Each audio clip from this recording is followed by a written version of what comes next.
오늘은 누가복음 16장 1절부터 오늘 성경 공독을 한 본문을 통해서 재물을 사람에게 투자하십시오. 원래 오늘 저희들이 넥셔너리를 따라가면은 교회력이 있습니다. 그래서 목사님들이 우리 연합감리교회는 이렇게 이번 주일날은 무슨 본문으로 설교하라고 하는 그 설교 본문이 쭉 내려오는데 그 중에 한 본문이 오늘 저희들이 공독한 말씀입니다. 그래서 제가 제목을 갖고 고민을 많이 했어요. 그 성경 구절대로 불의한 재물로 친구를 사귀라 이렇게 하려고 정했다가 가만히 보니까 좀 반감이 살 것 같아요. 내가 갖고 있는 돈이 불의한 돈이라니 좀 그런 반감도 있을 것 같아서 제가 고민하다가 그러면 더 직접적으로 제목을 정해야 되겠다. 그래서 재물을 사람에게 투자하라라고 하는 말씀으로 정했습니다. 세상에는 세 가지의 금이 있다고 합니다. 이 물질과 관련해서 첫 번째는 부와 돈을 상징하는 골드, 금이 있습니다. 두 번째로는 음식에 꼭 필요한 소금이 있어요. 그리고 here and now, 지금 현재를 뜻하는 지금이라고 하는 것이 있습니다. 이 금이 아주 사람을 기쁘게도 하고 또 괴롭게도 만드는 것입니다. 성경은 기도에 관해서 대략 한 몇 구절을 기도에 관해서 할애하는 줄 아십니까? 한 500구절 정도를 기도에 관해서 성경 전체가 할애하고 있습니다. 믿음에 관해서 얼만큼 할애하고 있다고 생각하십니까? 그것도 한 500구절 정도 성경이 말씀하고 있습니다. 그런데 성경이 이 물질, 돈과 소유에 관해서는 얼만큼 할애하고 있는 줄 아십니까? 전체 성경의 2000구절 이상을 할애하고 있다는 것입니다.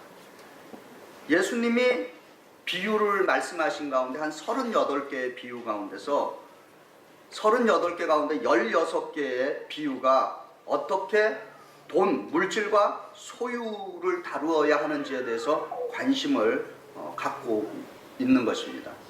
오늘 저희들이 읽은 본문도 바로 이 소유에 대해서 어떻게 다루어야 하는 것에 대한 메시지를 전해주고 있습니다.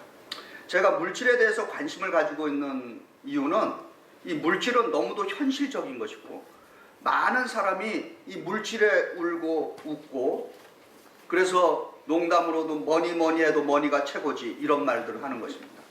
심지어는 이 물질 때문에 생명을 포기하는 일까지 생기는 안타깝고 비정한 현실 속에 저희들이 살아가고 있는 것입니다. 예수를 믿는 그리스도인들도 이 돈에 대한, 물질에 대한 그 현실적인 어려움에서는 예외가 아닌 것입니다.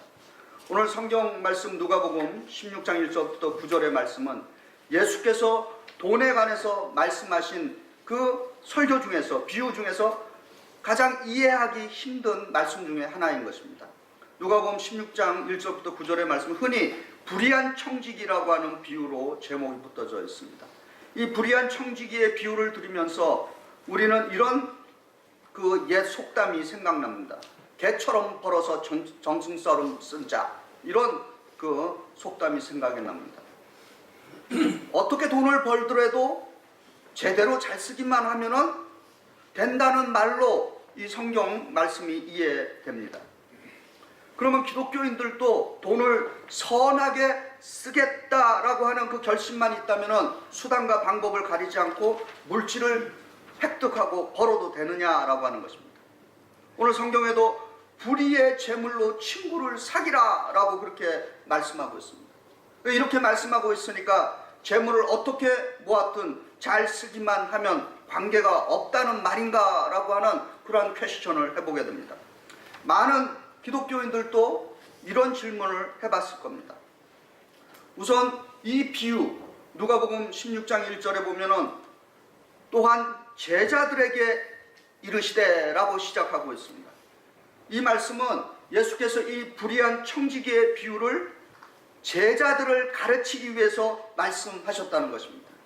그러니까 이 말씀은 아무나 무리를 가르친 말씀이 아니라 예수 그리스도와 관계를 맺고 있는, 적어도 예수 그리스도를 구세주로 영접하고 내가 그분의 제자가 되겠다라고 결단하고 따라 나선 그 사람들을 향해서 하셨다는 것입니다. 여기 계신 많은 분들, 오늘 여기 예배드리시는 분들 모두가 예수 그리스도의 제자인 줄 믿습니다. 예수 그리스도의 제자라면 오늘 이 청지기의 비유가 주는 이 말씀에 대해서 우리가 귀한 메시지를 받을 수 있습니다. 이 비유의 이야기는 이렇게 진행됩니다. 한 부자가 자기 청지기, 자기 비즈니스를 하는 한 부자가 있었는데 그에게 재정관리인이 있었습니다. 이 재정관리인에게 그 돈을 다 맡기고 그 사업을 운영시켰습니다. 그런데 이 주인에게 들리는 소리가 재정관리인이 재산을 함부로 낭비하고 있다는 소문이 들려왔습니다. 그래서 이 주인은 이제 날짜를 정해서 이 재정관리인, 청지기로 대변되는 이 재정관리인을 파이어시킬 날짜를 이제 정했습니다. 근데 이 재정관리인은 쫓겨날 날짜가 오기 전에 미리 머리를 써서 어떻게 하든지 간에 그 살 궁리를 하게 됩니다. 그는 자기 주인에게 빚진 사람을 불러서 한 사람 한 사람에게 그 빚진 돈에서 적게는 20%에서 많게는 50%까지 깎아서 기록을 하게 됩니다. 그 재산관리인이 이렇게 회계 장부를 조작하는 목적은 그 빚을 진 사람들이 어쨌든 자기로부터 은혜를 입었기에 자신이 직장을 쫓겨났을 때 적어도 좀 도움을 받을 수 있을 거라고 하는 그러한 판단 때문이었습니다. 이 재산관리인이 한 일은 정직한 일입니까? 부정직한 일인 것입니다. 그럼에도 불구하고 이 재산관리인의 그 주인, 그 사장은 그를 고발하고 감옥에 쳐넣는 대신에 오히려 그 부정직한 재산관리인에 대해서 영리한 행동을 했다라고 아주 감동을 받게 되는 것입니다. 예수님은 그 재산관리인이 부정직하다라고 그렇게 말씀하고 있는 것입니다. 다시 말해서 예수님은 그 재산관리인이 저지른 그 공문서 위조를 정당하다라고 말씀하고 있지 않습니다. 예수님은 그 청지기가 돈을 가지고 사람에게 투자했다는 것에 대해서 영리하다라고 그렇게 말씀하고 계시는 것입니다. 예수님은 이 부정직한 청지기의 이야기를 통해서 첫째로 예수의 제자인 우리가 이 부정직한 청지기처럼 물질에 부정직하게 지금 살아가고 있다라고 하는 것을 지적하고 있는 것입니다. 두 번째로 우리가 가진 그 물질은 부정적인 힘, 어두운 면이 그 물질에 숨어 있다라고 하는 것입니다. 세 번째로 우리가 가진 그 돈의 어두운 면, 그 물질의 부정적인 면을 어떻게 사용할 수 있는지에 대해서 오늘 성경 본문은 우리들에게 가르쳐 주고 있는 것입니다. 그래서 주님은 이 부정직한 청지기의 비유를 통해서 오늘 우리들에게 메시지를 주십니다. 첫째로 우리는 물질의 성실한 관리인, 충성스러운 청지기인, 성공적인 투자가가 되어야 한다는 것입니다. 우리와 하나님과의 관계를 성경적으로 주인과 청지기의 관계라고 말씀하고 있는 것입니다. 하나님은 이 우주의 주인이십니다. 그래서 시편 24편 1절에 땅과 거기에 충만한 것과 세계와 그 가운데 사는 자들은 다 여호와의 것이로다 라고 선언하고 있는 것입니다. 하나님은 이 땅에 있는 것을 맡아서 관리할 사람들을 보내주셨는데 그 관리자를 우리는 청지기라고 이야기하는 것입니다. 영어로 스튜어드라고 말하는 것입니다. 두 번째로 이 청지기라고 하는 이 말의 뜻에는 단순한 관리자가 아니라 충성스럽더라 하는 뜻이 있습니다. faithful 하다라고 하는 말씀인 것입니다. 하나님은 이스라엘 지도자 모세를 청지기로 임명하셨는데 하나님은 모세를 충성스러운 청지기라고 불렀습니다. 그래서 민수기 12장 7절에 내 종 모세와는 그렇지 아니하니 그는 내 온 집에 충성함이라 라고 하는 말에 스튜어드라고 하는 뜻이 있는 것입니다. 우리는 모세처럼 하나님께 주신 모든 것과 또 특별히 하나님께서 섬기라고 맡겨주신 이 교회에 대해서 얼마나 faithful하게 섬기고 계십니까? 세 번째로 이 청지기라고 하는 뜻에는 투자가라고 하는 뜻이 있습니다. 인베스터라고 하는 뜻이 있습니다. 예수께서 달란트 비유를 통해서 청지기는 투자하는 사람이라고 하는 것을 알려주었습니다. 그래서 마태복음 25장 14절부터 15절에 보면은 어떤 사람이 타국으로 갈 때 그 종들을 불러서 자기 소유를 맡기고 떠났습니다. 그래서 어떤 사람에게는 금 5달란트를, 또 어떤 사람에게는 2달란트를, 또 어떤 사람에게는 1달란트를 맡겨주고 갔습니다. 그리고 그 주인이 돌아와서 회개 감사를 했다는 것입니다. 저와 여러분은 이 세상을 떠나고 하나님 앞에 설 때 우리 모두는 회개 감사를 받아야 될 사람인 것입니다. 이 회개 감사라고 하는 것은 어떤 한 부분에 대한 회개 감사가 아니라 삶의 전 영역에 걸쳐서 반드시 하나님 앞에 회개 감사를 받게 될 것입니다. 두 번째로 오늘 누가복음 16장 9절에 예수께서는 돈은 불의하다라고 그렇게 정의를 내렸습니다. 내가 너희에게 말하노니 불의의 제물로라고 그렇게 말합니다. 우리 각자는 지금 내가 갖고 있는 물질, 내가 갖고 있는 돈, 여기에 불의가 들어있다니 이게 무슨 말인가 라고 동의하기가 쉽지 않을 것입니다.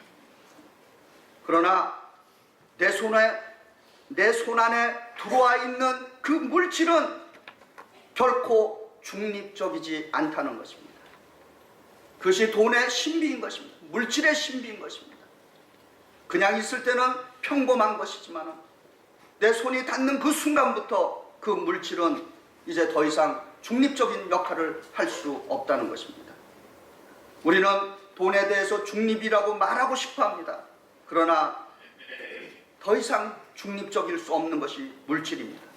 우리 한글도 참 의미가 많이 있어요.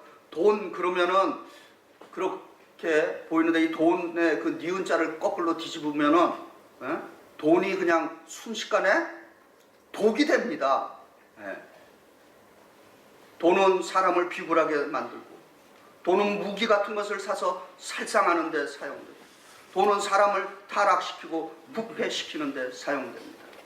그래서 성경은 이 돈을 뭐라고 표현했냐면 맘몬이라고 그렇게 규정을 했습니다.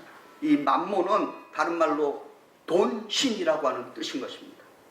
돈은 하나님과 경쟁을 해서 우리로 하여금 하나님이냐 물질이냐라고 하는 것을 선택하게끔 만드는 존재인 것입니다. 그래서 돈에는, 물질에는 파워가 있고 이 물질에는 영적인 힘이 있다는 것입니다. 그래서 우리는 어떤 면에서 매 주일마다 이 맘몬과 저희들과 한평생 우리는 맘몬이냐 하나님이냐라고 하는 그 둘 사이에서 왔다 갔다 하면서 경쟁을 벌이면서 매 시간마다 한평생 선택하는 그런 결단의 삶을 살게 만드는 것입니다. 그래서 히브리서 13장 5절에 이렇게 가르치고 있습니다. 돈을 사랑하지 말고 있는 바로 족한 줄 알고 그가 친히 말씀하시기를 내가 결단코 너희를 버리지 아니하고 너희를 떠나지 아니하리라 라고 그렇게 약속해 주고 있습니다. 예수 믿는 사람들은 결단코 버림을 받지 않습니다. 주를 의지하면 주께서 반드시 책임져 주실 거라고 우리들에게 약속해 주셨습니다. 그럼 어떻게 우리가 가진 이 예수께서 지금 규정해 놓으신 이 불의한 재물을 어떻게 해야 하느냐라고 하는 것입니다.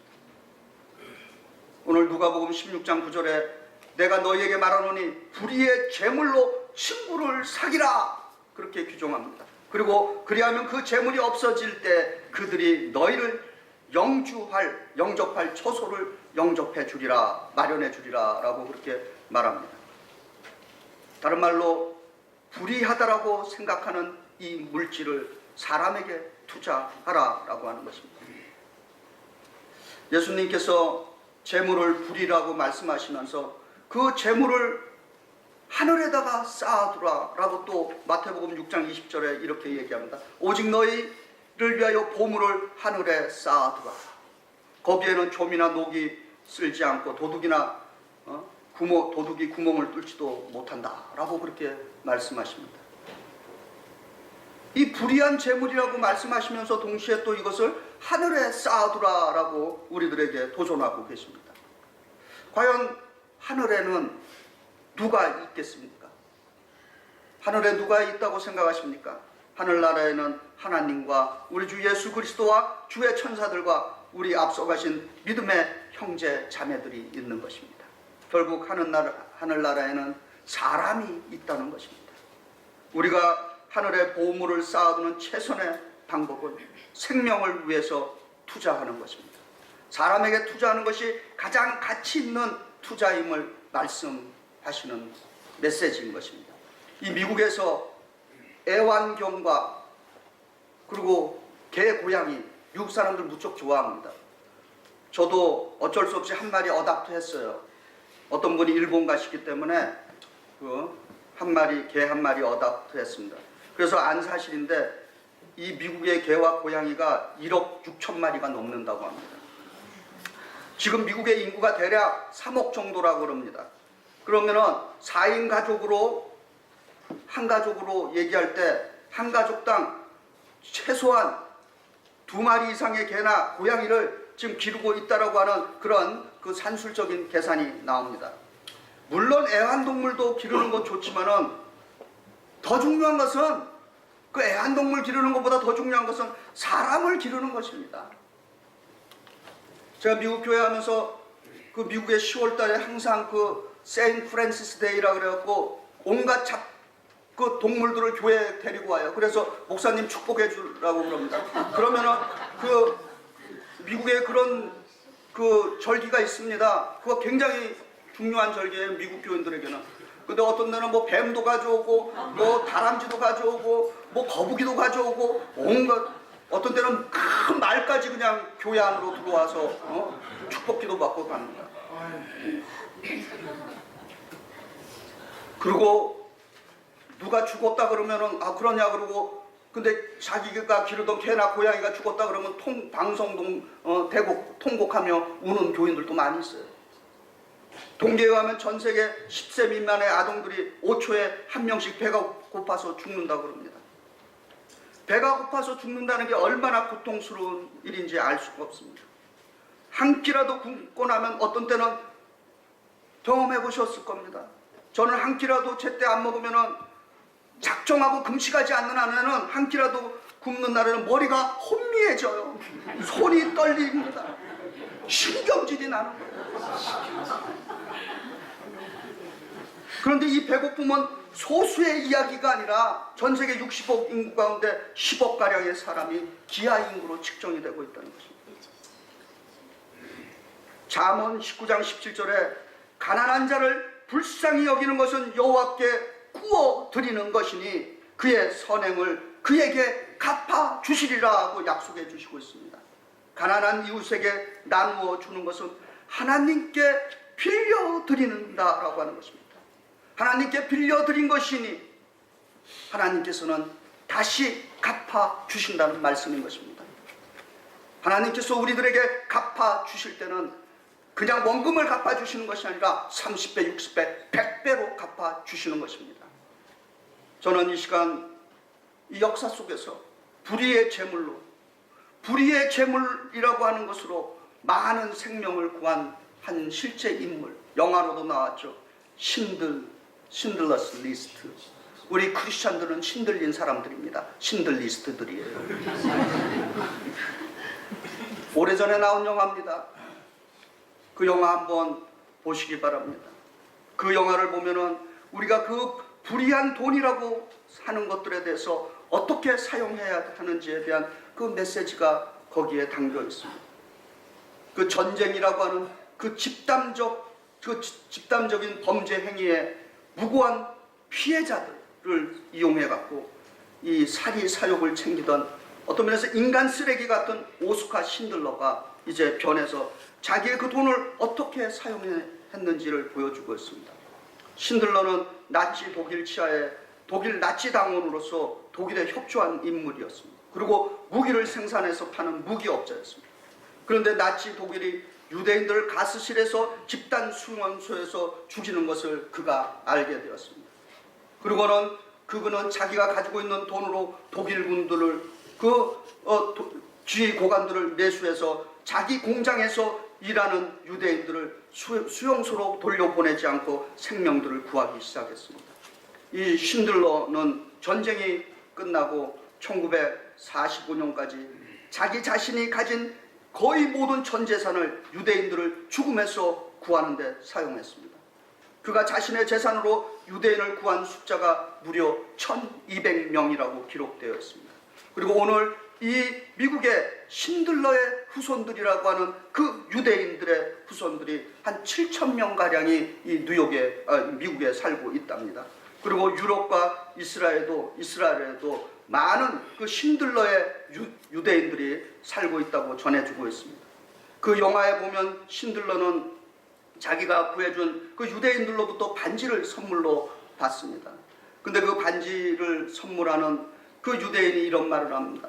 He who saves one life saves the world entire. 한 생명을 구하는 사람은 전 세계를 구하는 사람이라고 그렇게 대답해 줍니다. 그 반지를 선물로 받은 신들러는 그 유대인들이 지켜보는 앞에서 이 반지 하나로 더 많은 생명을 구할 수 있었을 텐데 라고 안타까워하는 것입니다.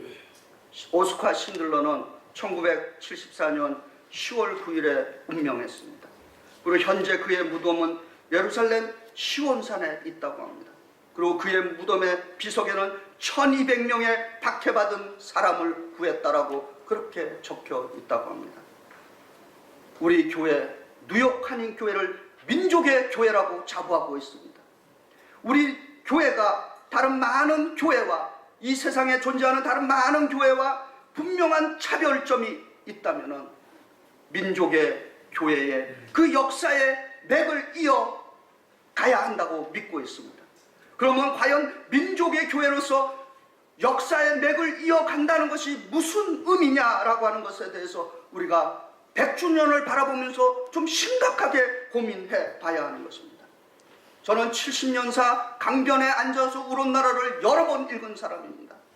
그러면서 이제 또 우리는 100주년을 바라보면서 최근에 교회 웹페이지에 들어가면은 이렇게 붙어 있을 겁니다. 강변에 앉아서 웃었노라 라고 하는 제목으로 우리 그 새 건축될 그 교회 건물도 웹페이지에 같이 넣었습니다. 민족의 교회로서 뉴욕 한인교회가 무엇을 해야 하겠습니까? 저와 성도님들이 같은 페이지에 있기를 바라면서 이 말씀을 드립니다. 우리 뉴욕 한인교회는 민족의 교회의 맥을 잇는 그 길은 여기 계시는 모든 성도님들이 각 삶의 인생의 분야에서 예수 그리스도의 이름으로 세상을 섬기는 지도자들이 되어야 된다는 것입니다. 그 이유 때문에 우리는 민족의 교회로서의 맥을 이을 수 있다는 것입니다. 교회는 섬기는 지도자를 양성하기 위해서 우리 뉴욕 한인교회가 어린이, 청소년, 젊은 세대를 위해서 기도해 주면서 그들이 지도자로 성장할 수 있는 기회를 이 교회에서 제공해 주어야 하는 것입니다. 숫자가 많고 적음을 떠나서 적은 숫자라도 이 교회에서 생활한 사람들이 각 분야에서 지도자의 역할을 감당할 때 우리는 역사의 맥을 잇는 교회가 되는 줄 믿습니다. 그래서 우리가 지난 30년 동안 꿈꾸고 계획했던 새 교회 건축 건물도 그것도 이곳에 새로운 건물이 지어질 때 그 새로운 교회 건축을 통해서 섬기는 지도자들이 배출될 수 있는 환경을 만들어 주어야 된다고 믿습니다. 예수님은 자신을 따르는 제자들을 빛의 자녀들이라고 부르고 계십니다. 빛의 자녀들은 청지기들인 것입니다. 빛의 자녀들인 우리는 온갖 악한 경향이 있는 그 물질, 돈을 정복해서 하늘나라에 저축해야 하는 것입니다. 불의의 돈을 하늘나라에 저축하는 사람은 사람의 생명을 살리고 인재를 키우는데 투자하는 신앙인들인 것입니다. 불의한 불의한 면, 어두운 면에 있는 그 돈을 성령의 능력으로 정복하고, 그리고 그 물질을, 그 돈을 하늘나라의 비전에 투자하시는 성도들 되시기를 주의 이름으로 축원드립니다. 기도하시겠습니다.